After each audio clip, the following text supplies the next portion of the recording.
নমস্কার, আমি কৌশিক রায়।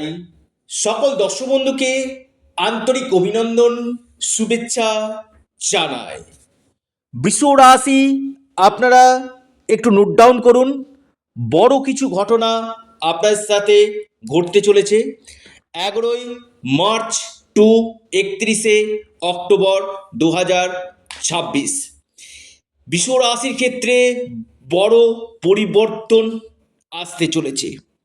বৃষ রাশির বেশ কিছু শুভ সময় আসতে চলেছে 11ই মার্চ 2026-এর পরে। কেন বলছি সম্পূর্ণ আমি আজকের এই ভিডিওতে বিশ্লেষণ আমি করতে চলেছি। দেখুন, ইউ টার্ন হতে চলেছে বৃষ রাশি। শনি আপনার একাদশভাবে অবস্থান করছে, আপনার কর্মপতি, আপনার ভাগ্যবতী। কিন্তু শনি মানেই যে কোনো কিছুতে ধীর গতি, অর্থাৎ কাজ হচ্ছে কিন্তু খুব স্লো গতিতে কাজ হচ্ছে। কিন্তু বৃহস্পতি যখন আপনার, আবারও বলি, আপনার জুন মাসে রাশির তৃতীয়ভাবে অবস্থান করবে, বিশেষ করে আপনার একাদশ ভাবকে দৃষ্টি দিবে, এই সময়টা আপনাদের ক্ষেত্রে কিন্তু ইউটার্নের সময় কিন্তু হতে চলেছে।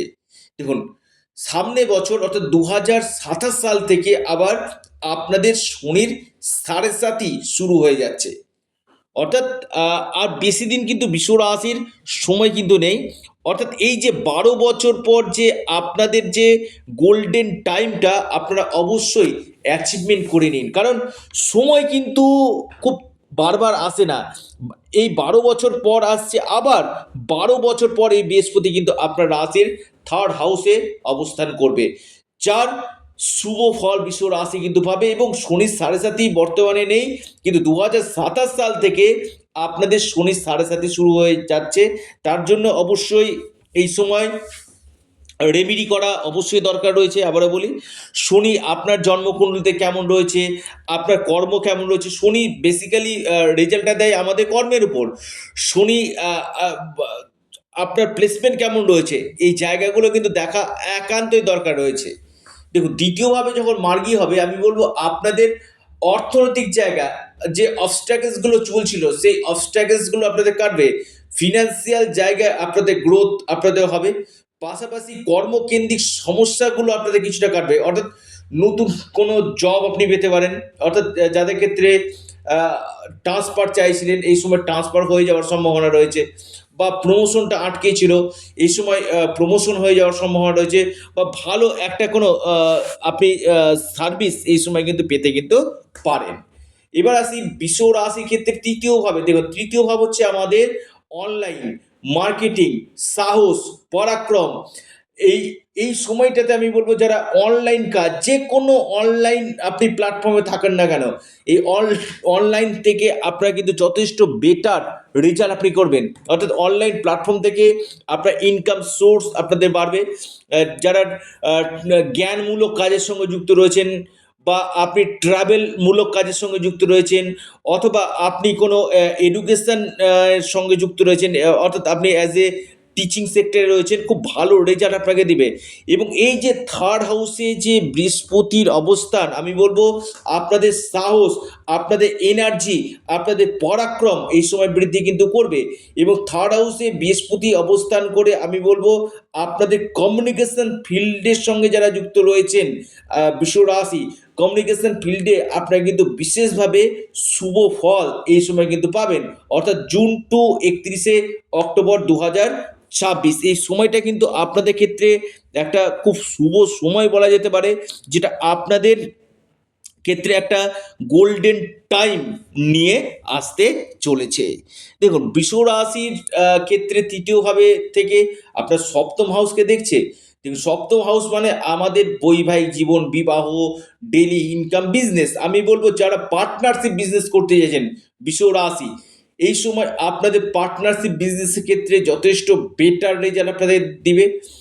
বা আপনার ডেলি ইনকাম কাজের সঙ্গে যারা যুক্ত রয়েছেন, বৃষ রাশি, এই সময়টা আপনাদের ক্ষেত্রে কিন্তু খুব শুভ সময় বলা যেতে পারে। আপনাদের ডেলি ইনকাম সোর্স আপনাদের এই সময় বাড়বে। তবে দেখতে হবে, এই যে আমি বলছি এটা চন্দ্র রাশি ধরে আলোচনা করছি, আপনার জন্ম কুণ্ডলিতে দেবগুরু বৃহস্পতির প্লেসমেন্ট কেমন রয়েছে, বৃহস্পতি কত নাম্বার নক্ষত্রে অবস্থান করছে, কত ডিগ্রিতে রয়েছে, কোন গ্রহের দৃষ্টি রয়েছে, এই জায়গাগুলো কিন্তু চুলচেরা বিশ্লেষণ করা কিন্তু একান্তই দরকার রয়েছে। দেখুন, বৃষ রাশির সপ্তম হাউসে দৃষ্টি দিয়ে যারা আনম্যারিড রয়েছেন না, তাদের বিবাহ হওয়ার সম্ভাবনা কিন্তু দেখা যাচ্ছে। অর্থাৎ বিয়ের জায়গা নিয়ে কিছু ডিস্টারবেন্স আসছিল, হতে গিয়ে বাধা চলে আসছিল, এই সময়টা আপনাদের বিয়ে হয়ে যাওয়ার 100% সম্ভাবনা দেখা যাচ্ছে। এবং লাভ ম্যারেজ, অ্যারেঞ্জ ম্যারেজ দুটার ক্ষেত্রে ভালো, বা নতুন যারা ব্যবসা করছেন বা ব্যবসা আরম্ভ করবেন ভাবছেন, বিশ্ব রাশির ক্ষেত্রে এই সময়টা আপনাদের ক্ষেত্রে কিন্তু ব্যবসার জন্য কিন্তু একটা খুব গুরুত্বপূর্ণ সময় হতে চলেছে। বিজনেস আপনাদের অত্যন্ত শুভ ফল কিন্তু দিবে। ব্যবসা কেন্দ্রিক জায়গাতে আপনারা যথেষ্ট লাভ আপনারা পাবেন। ইনভেস্টমেন্টের জন্য এই সময়টা শুভ। জুন মাস থেকে যারা ইনভেস্টমেন্ট করতে চাইছেন ব্যবসা ক্ষেত্রে, আপনার বিজনেস ক্ষেত্রে ইনভেস্টমেন্ট করতে পারেন। ডেলি ইনকাম সোর্স আপনাদের বাড়বে। সরাসরি দেখুন, আপনার নবম ভাবকে দিচ্ছে, অর্থাৎ ভাগ্য ভাব। অর্থাৎ এই যে আপনাদের যে বন্ধ হয়েছিল, যে কোনো কাজে আপনাদের পেন্ডিং হয়ে যাচ্ছিল, হওয়া কাজ হচ্ছিল না, আপনার ক্ষেত্রে কোনো জায়গাতে অর্থ আটকেছিল, সেই অর্থ পাওয়ার সম্ভাবনা দেখতে পাচ্ছি। বা আপনার সাথে পিতার সম্পর্ক ভালো হবে, বা পিতার কেরিয়ারের জায়গা ভালো হবে, পিতার স্বাস্থ্য নিয়ে যারা ভুগছিলেন, হয়তো পিতার হেলথ নিয়ে আপনার মেডিকেল এক্সপেন্সেস বেশি হচ্ছিল, এই সময় পিতার মেডিকেল এক্সপেন্সেসটা কমবে। আপনার ক্ষেত্রে বিশেষ করে নবমভাবে দৃষ্টি, আমি বলবো এই সময়টা আপনার ক্ষেত্রে উচ্চশিক্ষা, যারা উচ্চশিক্ষা হায়ার এডুকেশন করতে চাইছেন, আপনি কোনো জায়গাতে অ্যাডমিশন নিতে চাইছেন, কোচিং জয়েন করতে চাইছেন, ফর্ম ফিল আপ করতে চাইছেন, বা বিদেশে গিয়ে পড়াশোনা করতে চাইছেন, আপনি বিশ্ব রাশির মানুষ, আমি বলবো এই সময়টা কিন্তু কাজে লাগিয়ে নিন। কারণ সুযোগ কিন্তু বারবার আসে না। গ্রহগত অবস্থান বিশ্ব রাশির উচ্চশিক্ষা হায়ার এডুকেশনের ক্ষেত্রে কিন্তু খুব ভালো হতে চলেছে, এবং স্পিরিচুয়াল ট্রাভেলের জায়গায় কিন্তু আমি বিশ্ব রাশির ক্ষেত্রে কিন্তু অতীব শুভ কিন্তু দেখতে পাচ্ছি। অর্থাৎ আপনি যদি বিশ্ব রাশির মানুষ হন, আপনারা কিন্তু এই কাজগুলো অবশ্যই কিন্তু করে নিন। অর্থাৎ শিক্ষার জায়গাটা কিন্তু খুবই ভালো। একাদশ ভাবকে দেখছে, অর্থাৎ আপনাদের ডিজায়ারগুলো ফুলফিলমেন্ট হবে। আপনাদের এই সময় ইনকাম সোর্স আপনাদের বাড়বে। আপনাদের শনির উপর দৃষ্টি পড়ছে, আপনাদের কেরিয়ারের ক্ষেত্রে গ্রোথ হবে, আপনাদের নতুন কর্মযোগ আপনাদের দিবে। আর্থিক স্থিতি, ফিনান্সিয়াল জায়গা নিয়ে যাদের একটু সমস্যা হচ্ছিল, কিছু কিছু ক্ষেত্রে ঋণ হয়ে যাচ্ছিল, সেই ঋণ থেকে মুক্তি আপনাদের হবে। মান সম্মান, যশ, পদপ্রতিষ্ঠা লাভ আপনাদের হতে কিন্তু চলেছে। অর্থাৎ বিশ্ব রাশি ক্ষেত্রে এই বৃহস্পতির ট্রানজিট 12 বছর পর আপনার থার্ড হাউসে আসছে। দেখুন, বৃহস্পতি আমাদের বুদ্ধির কারক গ্রহ, জ্ঞানের কারক গ্রহ, শিক্ষা, সন্তান, বিবাহ, অর্থ, সমস্ত কিছু কারক গ্রহ। অর্থাৎ বৃহস্পতির কাছে যথেষ্ট দায়িত্ব কিন্তু রয়েছে। তাই যাদের ক্ষেত্রে সমস্যা হচ্ছে, যে কৌশিকদা আমি তো শুনলাম, তো আমার ব্যক্তিগত জন্মকুণ্ডলী দেখাতে চাই, অবশ্যই আপনারা স্ক্রিনে দেওয়া হোয়াটসঅ্যাপ বুকিং নাম্বারে যোগাযোগ করুন। এটা সম্পূর্ণরূপে অনলাইন সার্ভিস এবং সম্পূর্ণরূপে এটি পেড সার্ভিস। আপনারা অবশ্যই আপনাদের প্রিয় চ্যানেল অ্যাস্ট্রো এডুকেশন ইউটিউব চ্যানেলটিকে আপনারা সাবস্ক্রাইব করুন। ভিডিওটি ভালো লেগে থাকলে ভিডিওটিকে লাইক করুন, ভিডিওটিকে শেয়ার করুন। অবশ্যই অ্যাস্ট্রো এডুকেশন ইউটিউব চ্যানেলটিকে সাবস্ক্রাইব, লাইক, শেয়ার করতে ভুলবেন না। নমস্কার, ধন্যবাদ।